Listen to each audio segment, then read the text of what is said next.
प्यारे दोस्तों, आज हम आपको जालिम बेटे और बाप का वाकया सुनाने वाले हैं। जालिम बेटे ने अपने बाप को गधागाड़ी में गधे की जगह बांध दिया और उस पर जुल्म किया। फिर वो जालिम बेटा खुद कुत्ता कैसे बन गया, आइए सुनते हैं। दोस्तों, किसी गांव में एक गरीब किसान रहता था। वो किसान जमीनों पर काम किया करता था। वो काफी नेक और परहेजगार था। अल्लाह ताला ने उसे एक बेटा नवाजा था, लेकिन बेटा पैदा करने के साथ ही उसकी बीवी उसे हमेशा के लिए छोड़कर चली गई। ये गम किसान के लिए काफी गहरा था, पर किसान ने फिर भी अल्लाह की रजा की खातिर अपनी जिंदगी में आगे बढ़ने का फैसला किया। उसने खुद ही अपने बच्चे को पाला। वो जब खेती बाड़ी का काम करता तो अपने छोटे से बच्चे को भी अपने साथ लेकर जाता। वो बच्चे को एक दरख्त की ठंडी छांव के नीचे ले जाकर बिठा देता। उसे कहां पता था कि यह बच्चा बड़ा होकर उसी पर जुल्म करने वाला है। वो किसान खुद अपना पेट भरकर कभी खाना नहीं खाता था, लेकिन अपने बच्चे को 2 वक्त रोटी जरूर खिलाता था ताकि उसका बच्चा तंदुरुस्त रहे। उस बच्चे को हर नया खिलौना लाकर वो देता। उसकी हर जिद को वो पूरा करता। उस बच्चे ने अपने दोस्तों की देखा देखी अच्छे स्कूल में जाने की जिद की, तो किसान ने अपनी सारी जमा पूंजी उसके स्कूल की फीस पर लगा दी। और यूं वो बच्चा रफ्ता रफ्ता बड़ा होता रहा। किसान उसकी हर जरूरत को पूरी करता। इसी तरह उसकी आंखों के सामने उसका बेटा एक दिन जवान हो गया। किसान को इस बात पर बड़ा फक्र था। तभी किसान ने उसे अपने साथ मेहनत मजदूरी पर लगा लिया। उसके बेटे ने काफी जल्द सारे काम सीख लिए, लेकिन वो अपने बाप की निस्बत तमाम कामों में उससे बहुत पीछे था। किसान 5 वक्त की नमाज का पाबंद था। वो अपने बेटे को भी यही नसीहत करता था कि बेटा, 5 वक्त की नमाज पढ़ा करो ताकि दुनिया में अल्लाह हमें कामयाबी अता करे और आखिरत में इज्जत अता फरमाए। पर उसका बेटा अपने बाप की कोई भी बात नहीं मानता था। वो दिन ब दिन अपने दोस्तों की सोहबत में रहते हुए बदतमीज होता चला जा रहा था। अब आए दिन अपने बाप के साथ जबान दराजी करता।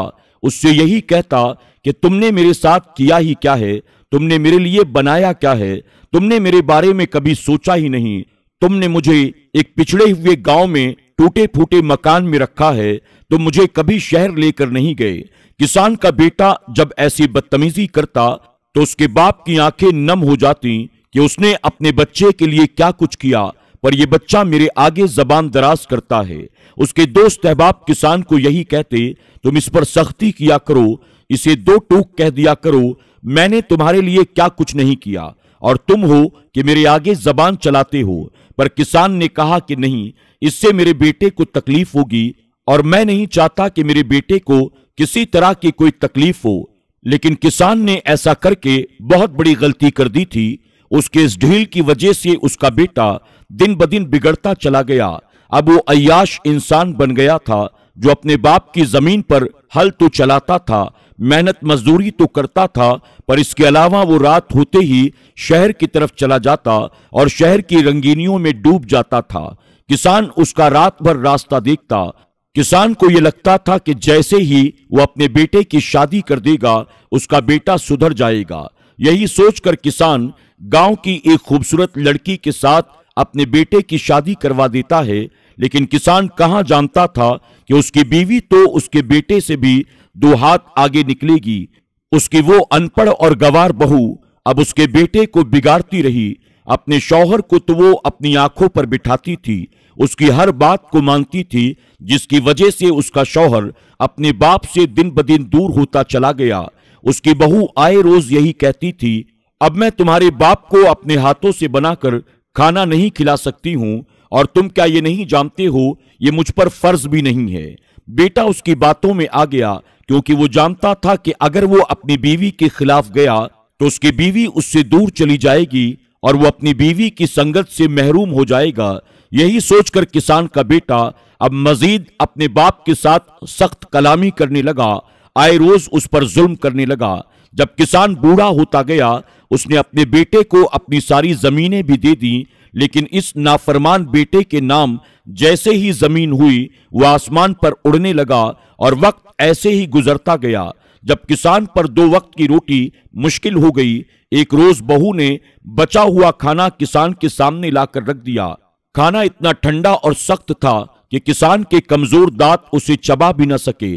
उसने जब अपने बहू से खाने के बारे में शिकायत की तो किसान की बहू ने बावेला मचा दिया, जारों कतार रोने लगी। जब किसान का बेटा घर आया तो उसकी बीवी ने तमाम बातें बढ़ा चढ़ाकर अपने शौहर को बताई कि आज तुम्हारे बाप ने मेरी बहुत बेइज्जती की है। मैंने तुम्हारे बाप के लिए खाना तैयार किया, मैंने उसे खाना खाने के लिए दिया, लेकिन तुम्हारे बाप ने तो रोटी ही उठाकर मेरे मुंह पर मार दी। ये सुनते ही किसान का बेटा तैश में आ गया। वो फौरन गुस्से में अपने बाप के कमरे की तरफ बढ़ता है। ये बाप का कमरा कम, कबाड़ी खाना ज्यादा था। घर की तमाम बेकार चीजें उसी कमरे के अंदर रखी हुई थी। किसान के बेटे ने जोरदार लात मारकर दरवाजा खोला। किसान एक टूटी हुई चारपाई पर भूखा और निढाल पड़ा हुआ था। बेटा अपने बाप से कहने लगा, तुम्हारी हिम्मत कैसे हुई मेरी बीवी के साथ बदतमीजी करने की। किसान कहने लगा, क्या हो गया तुम्हें बेटा? मैंने तुम्हें अपनी गोद में पाला है, तुम्हें रोजाना अपने साथ लेकर मैं खेतों में जाया करता था। तुम्हारी तो मां तुम्हें छोड़कर चली गई। तुम्हें नहीं पता कि मैंने तुम्हें कितनी मुश्किल के साथ पाल पोस कर जवान किया है। किसान का बेटा अपने बाप की बातों को सुनकर कहने लगा, अच्छा तो तुम अब मुझे एक एक करके सारे एहसान गिनवाओगे कि तुमने मुझे कैसे पाला है, तुमने मुझे क्या खिलाया है और तुमने मुझे कैसे परवान चढ़ाया है। मैं तुम्हें घर से निकालकर गली में बाहर फेंक दूंगा। आज के बाद अगर तुमने मेरी बीवी के साथ बदतमीजी की तो मुझसे बुरा कोई नहीं होगा। ये कहकर गुस्से में वो बाहर चला गया। वो बूढ़ा और कमजोर किसान बेबसी के आलम में फूट फूट कर रोने लगा। रोते रोते उसकी आंख लग गई। रात के किसी पहर अचानक किसान की आंख खुली, क्योंकि किसान की बहू ने ठंडा पानी उसकी चारपाई पर लाकर डाल दिया था। किसान की जैसे ही आंख खुली, उसकी बहू उसे देखकर जोर जोर से हंसने लगी और कहने लगी, बड़ा शौक है ना तुझे मेरे शौहर की नजर में मुझे गिराने का। अब तुझे इस ठंडी चारपाई पर सोना होगा। उस सर्दियों की रात थी। किसान ने उसी ठंडी चारपाई पर अपनी रात को गुजारा, लेकिन अगले रोज किसान को तेज बुखार आ गया था। उसकी हालत बहुत ज्यादा खराब हो चुकी थी और कोई भी उसे पूछने वाला नहीं था। वो जैसे तैसे हिम्मत करके कमरे से बाहर निकला और बहू से कहने लगा कि बेटी मुझे कुछ खाने के लिए दे दो। बहू ने कूड़े करकट के ढेर की तरफ इशारा करते हुए कहा, वो देखो वहां पर फल पड़ा हुआ है, उठाकर उसे खा लो, और अगर तुमने नहीं खाया तो याद रखना मैं तुम्हारे बेटे से तुम्हारी शिकायत कर दूंगा। किसान ने मजबूरन उठाकर उसी फल को खा लिया।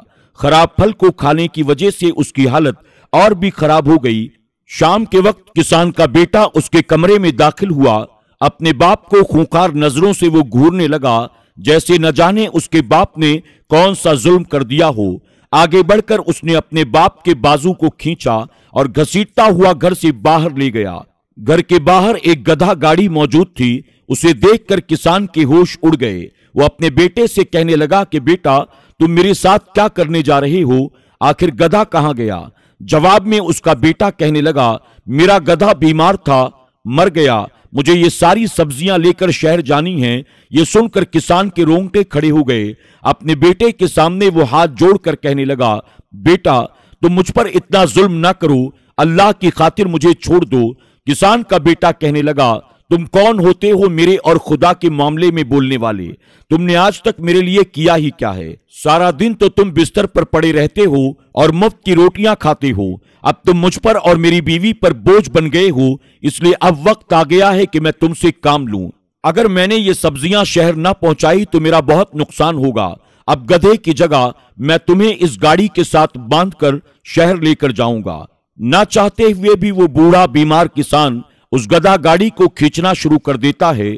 आसपास के लोग ये दर्दनाक मंजर देखकर अस्तगफिरुल्लाह कह रहे थे, लेकिन उस बेहिस बेटे को कोई फर्क नहीं पड़ रहा था। उसे तो बस अपनी सब्जियां शहर तक पहुंचानी थी। उस जालिम बेटे ने अपने हाथ में छड़ी भी पकड़ रखी थी और वो धीरे धीरे अपने बाप को मारता भी जा रहा था।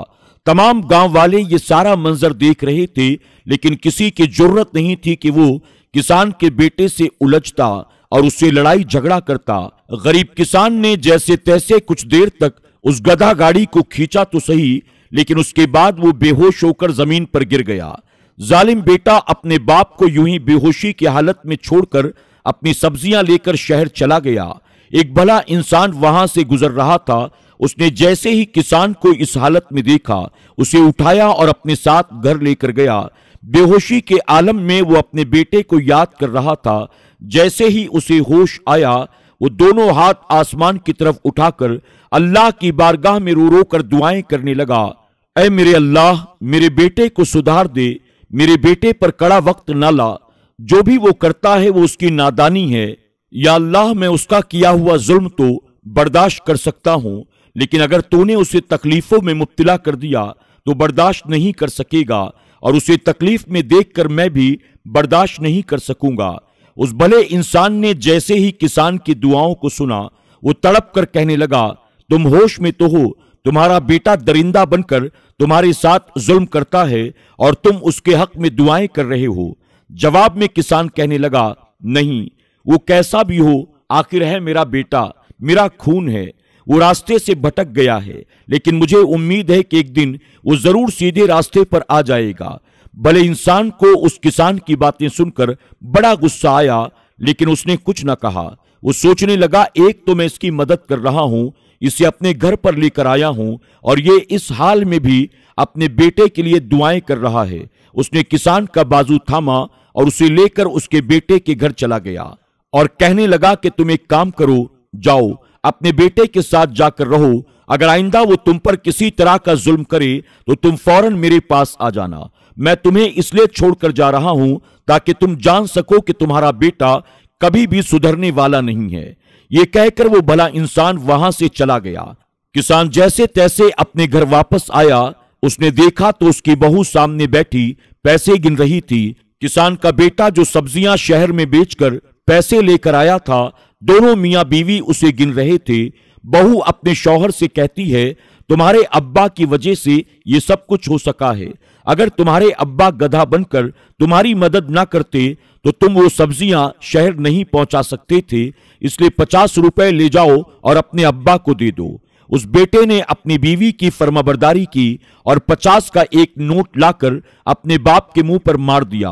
किसान ने वो 50 रुपए का नोट अपने बेटे को खुशी खुशी लौटा दिया, ये सोचकर कि शायद अल्लाह ने उसकी दुआ को कबूल कर लिया और उसका बेटा सुधर गया है।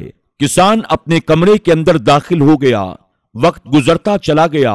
वो रोजाना अपने बिस्तर पर पड़ा हुआ खांसता रहता, लेकिन उससे उसकी बहू और उसके बेटे पर कोई फर्क नहीं पड़ता। एक रात तो उसकी बहू ने तमाशा बना दिया। वो अपने शौहर से कहने लगी कि तुम्हारे बाप ने खांस खांस कर हमारा जीना हराम कर दिया है। अपने अब्बा को तुम किसी और जगह ले जाओ और ले जाकर छोड़ दो ताकि इस बला से हमारा पीछा छूट जाए। ये कुत्तों की तरह बिस्तर पर पड़ा खांसता रहता है, जिसकी वजह से हमारा बेटा रोजाना रात को डर कर उठ जाता है। किसान का बेटा अपनी बीवी की बातों को सुनने के बाद गहरी सोच में पड़ गया। अगले दिन किसान ऐसे ही खांस रहा था जब अचानक उसके बेटे ने कमरे का दरवाजा धड़ाम से खोला और डांट कर कहने लगा, ये क्या कुत्तों की तरह खांस रहे हो? अब अगर आइंदा तुमने खांसा तो मैं तुम्हें ले जाकर गली में छोड़ आऊंगा। अपने बेटे की बात को सुनकर किसान बड़ा परेशान हो गया। अब अपनी खांसी को रोकने की बहुत कोशिश करता, लेकिन उसकी सांस उखड़ने लगती। कभी बर्दाश्त से बाहर हो जाता तो वो मजबूरन खांस देता। एक रोज फिर से किसान का बेटा उसके पास आया और कहने लगा, अब तुम मेरे घर से बाहर निकलो। अब बाहर जाकर जितना खांसना है खांसो, तुम मेरे घर में नहीं रह सकते हो। ये कहकर उसने गुस्से में अपने बाप के बाजू को पकड़ा और ले जाकर घर से बाहर धक्का मार दिया। वो गरीब बूढ़ा कमजोर किसान औंधे मुंह जमीन पर गिरा। उसके बर्दाश्त की सारी हद खत्म हो चुकी थी। उसने अपने बेटे से कहा, मैं कुत्तों की तरह खांसता हूं ना, अब अल्लाह तुझे दिखाए कि कुत्ता कैसा होता है। इतना कहकर किसान को वही भला इंसान याद आया। किसान वहां से उठा। उसका चलना फिरना तो बड़ा मुश्किल था, लेकिन जैसे तैसे वो उस भले इंसान के पास पहुंचा। भला इंसान किसान के बेटे की नीयत को पूरी तरह से जानता था। तभी उसने किसान का बाजू थामा और किसान को अपने घर के अंदर ले गया। अपने कच्चे मकान में एक साफ सुथरा कमरा उसे दे दिया। किसान के आंसू थमने का नाम नहीं ले रहे थे। उस भले इंसान ने कहा कि अब तुम्हें रोने की कोई जरूरत नहीं है, तुम मेरे पास आ गए हो, अब मैं तुम्हारा ख्याल रखूंगा। किसान कहने लगा, मेरी अपनी सगी औलाद मेरे काम ना आई तुम मेरे तो कुछ लगते भी नहीं हो, आखिर तुम मेरा ख्याल क्यों कर रखोगे? वो भला इंसान कहने लगा, जो कुछ तुम्हारे साथ बीत रही है आज से 10 साल पहले मेरे बाप के साथ भी ऐसे ही गुजरी थी। मैं बाहर के मुल्क में रहता था, अपने बाप को अपनी बीवी के साथ मैंने घर में छोड़ दिया था। मैंने बहुत बड़ी गलती कर दी थी। मेरी बीवी ने मेरे बाप पर बहुत जुल्म किया। मैं जैसे ही वापस आया, मेरी बीवी से मैं पूछने लगा, मेरे अब्बा कहाँ है? बीवी कहने लगी, उनका तो इंतकाल हो गया। ये सुनकर मेरे होश उड़ गए। मुझे मेरे पड़ोसियों ने अपने बाप की दर्द भरी दास्तान सुनाई और वो कहने लगे कि तुम्हारा बाप रोजाना रात को तड़पता रहा, रोज रात को तुम्हारी बीवी उस पर तशद्दुद करती। ये सुनते ही मेरा वजूद कांप उठा। अपनी बीवी को मैंने तलाक की धमकी दी, अगर तुमने अपनी जबान से सच न बताया तो मैं तुम्हें तलाक दे दूंगा। मजबूरन मेरी बीवी ने सारी दास्तान सुना दी। मुझे अपनी बीवी पर बहुत गुस्सा आया, लेकिन इससे ज्यादा गुस्सा मुझे खुद पर आ रहा था कि मैंने अपने बाप को आखिर उसके साथ क्यों छोड़ा। ये मेरी बहुत बड़ी गलती थी। किसान ने जैसे ही उस शख्स की बातें सुनी, उसे बहुत दुख हुआ। उस भले इंसान ने इंसाफ से काम लिया। किसान अभी उस भले इंसान के साथ ही रहता था। वो भला इंसान उसका बहुत ख्याल रखता, उसे वक्त पर खाना देता, दवाइयां देता। किसान वक्त के साथ बेहतर होता चला गया। उसे अपने पोते और अपने बेटे की बहुत याद आती थी, लेकिन शायद वो इस बद्दुआ को भूल गया था जो उसने आखिरी वक्त में किया था। जैसे तैसे 3 साल का अरसा गुजर गया। किसान की रूह तड़पने लगी। वो अपने बेटे से मुलाकात करने के लिए अपने घर की तरफ चला गया। उस भले इंसान से उसने इसके बारे में कुछ भी न कहा, क्योंकि वो जानता था कि अगर भले इंसान से इसके बारे में बताएगा कि वो अपने घर जा रहा है तो वो भला इंसान ये सुनकर नाराज हो जाएगा। आखिरकार किसान अपने घर पहुंचा। उसने जाकर देखा उसकी बहू एक बच्चे को खाना खिला रही थी, लेकिन वो बहुत सहमी हुई थी और वो बच्चा भी ज़ारो कतार रोता जा रहा था। किसान ने जैसे ही अपने पोते को देखा, परेशान हुआ। उसका पोता आखिर इतना क्यों रो रहा है? फिर किसान की नजर जैसे ही एक कोने पर पड़ी, उसने देखा वहां पर एक कुत्ता बंधा हुआ था। किसान को लगा कि शायद सर्दी की वजह से इस कुत्ते को ढांपा गया है। जब वो कुत्ता भौंक रहा था, उस कुत्ते ने जैसे ही किसान को देखा, वो जोर जोर से भौंकने लगा। किसान फौरन ही छुप गया, जबकि उसकी बहू वहां आसपास तलाश करने लगी। आखिर कुत्ता किसे देखकर भौंका है? किसान परेशानी के आलम में वापस चला गया। अगले दिन फिर वो वहां पर पहुंचा तो उसने देखा उसका पोता पहले की तरह ज़ारो कतार रोता चला जा रहा है और उसकी बहू भी बहुत डरी और सहमी लग रही है। जैसे ही किसान ने उस कुत्ते की तरफ देखा, उसका निचला हिस्सा अभी भी चादर से ढका हुआ था। अगले ही पल किसान के पैरों तले जमीन ही खिसक गई। उसकी बहू उस कुत्ते को इंसान वाला खाना दे रही थी। किसान ये देखकर चौंक गया। वो कुत्ता भी भौंक रहा था और उसका बेटा उस घर में कहीं नजर नहीं आ रहा था। जब वो औरत उस कुत्ते से कहने लगी, बस अब भौंकना बंद कर दे, तेरा बेटा डर रहा है, खुदा का खौफ कर, खुदा ने तुझ पर अपना अजाब मुसल्लत कर दिया है। किसान अपनी बहू की जबान से ये अल्फाज सुनकर परेशान हो गया। उसकी रूह तड़प गई। अचानक हवा का एक तेज झोंका आया, जिसने कुत्ते के जिस्म के ऊपर पड़ी हुई चादर को हटा दिया। अब किसान ने जैसे ही देखा, उसके पांव तले जमीन खिसक गई। उसका वजूद कांपने लगा, क्योंकि कुत्ते का निचला धड़ बिल्कुल इंसानों वाला था।